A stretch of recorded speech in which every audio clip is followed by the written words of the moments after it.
Okay, show yourselves.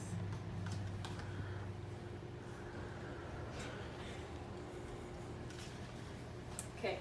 The punishment of execution administered to someone legally convicted of capital crime. Do y'all know what I just defined? No. Okay. Well, according to Webster Dictionary, this is the legal term for the death penalty. During this time, I'll focus on the viewpoints of both those that are for and against the death penalty and the reasonings behind both. As I've studied over the years to become a homicide detective, I've come across multiple cases where people debated whether or not to put someone on death row. I'll begin to explain the pros and cons associated with the death penalty and the two sides of the story when it comes to people supporting it or not. Let's start with the pros and why people are for the death penalty. To start off, if anyone in here is anyone in here in favor of the death penalty? Aye. Okay, all of y'all. So y'all probably share some of the same viewpoints as these next people. So when we think of this, over half of them, as Jeffrey Jones shared in his article, roughly 7 out of 10 people choose to support the death penalty. So when thinking about this, over half of Americans support the fact that if you commit a capital crime, you deserve to be executed. But only 7 out of our 50 states actually carry out those executions. Edward Fesser went on to explain that we don't use the death penalty as a random selection for criminals convicted of murder, but rather to select the worst of the worst, the most brutal and conscienceless murders, to do them justice for what they've done. That sentencing them to years in prison would fail to do them justice because it isn't anywhere proportionate to the damage they caused to the people on this earth. Many others will also argue the same way that Robert Beckler did, that we should punish criminals for what fits their crime. In other words, if you choose to selfishly take someone else's life that brutally, you deserve to have your life taken as your own punishment. Many believe that if we suffer from that pain that you caused, we as Americans have the right to make you suffer those consequences. In America, we have the rights and responsibility to give out punishments in the respect that they deserve, yet we tend to underpunish many criminals.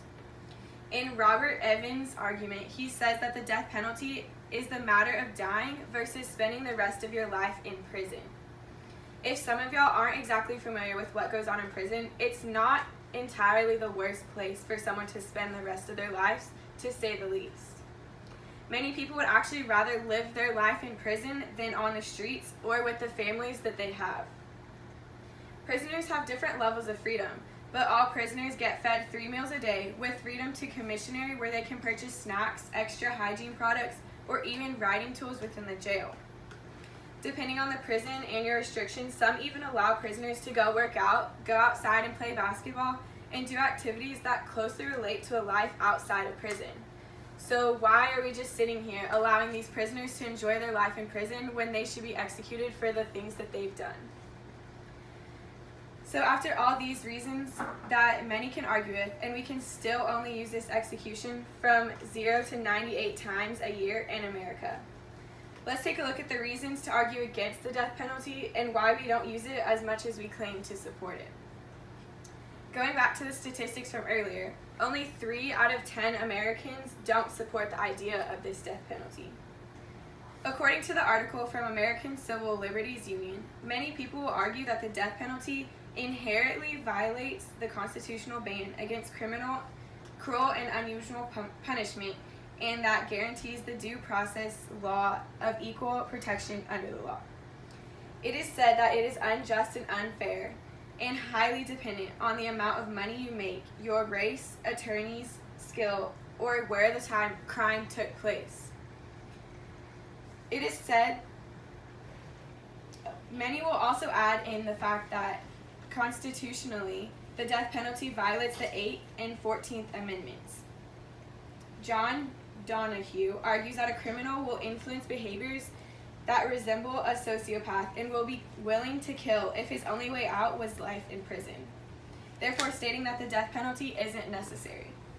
He argues that the fact that if criminals thought they would get caught, they would be completely untroubled with the penalty of life without parole, meaning that the death penalty isn't needed because a crime wouldn't base their decision on whether